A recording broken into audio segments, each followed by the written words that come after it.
بسم اللہ الرحمن الرحیم۔ شروع اللہ تعالیٰ کے نام سے جو بڑا مہربان نہایت رحم والا ہے۔ السلام علیکم ورحمۃ اللہ وبرکاتہ۔ ناظرین، 12 رمضان المبارک ہفتے کا دن ہے۔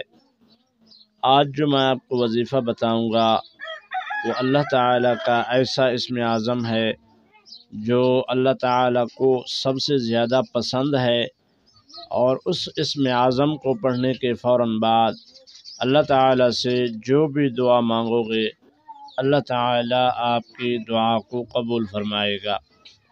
چلیے آپ کو وظیفہ بتاتے ہیں۔ اس سے پہلے آپ سے چھوٹی سی گزارش ہے، اگر آپ ہمارے چینل پر نئے ہیں تو چینل کو سبسکرائب کریں، ویڈیو کو لائک بھی کر دیں، کامنٹ سیکشن میں اپنی قیمتی رائے ضرور دینا۔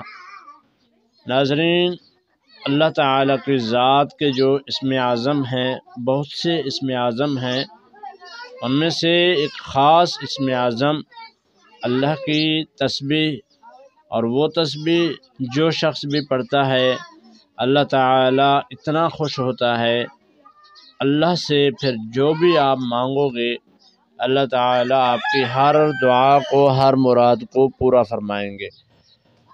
آپ نے سب سے پہلے نماز کی پابندی کرنی ہے، اور دوسرے نمبر پہ آپ نے روزہ بھی رکھنا ہے، اور روزے کے ساتھ ساتھ آپ جب نماز پڑھیں گے، نماز فجر یا نماز ظہر، کوئی بھی نماز ہو، نماز پڑھنے کے فوراً بعد آپ مسجد میں بیٹھ جائیں۔ سب سے پہلے درود ابراہیمی کو 7 مرتبہ پڑھ لیں، اور اس کے بعد آپ نے 7 مرتبہ آیت الکرسی پڑھنا ہے۔ 7 مرتبہ آیت الکرسی پڑھنے کے بعد آپ نے 7 مرتبہ سورۃ اخلاص اور 7 مرتبہ سورۃ فلق، 7 مرتبہ سورۃ ناس، ان 4 صورتوں کو، چوتھی سورۃ الکافرون، اس کو بھی 7 مرتبہ، یعنی 4 صورتوں کو آپ نے 7 مرتبہ، اور 7 میں آیت الکرسی کو بھی 7 مرتبہ، اور اس کے پڑھنے کے فوراً بعد اب آپ نے 7 مرتبہ اس اسم اعظم کو پڑھنا ہے۔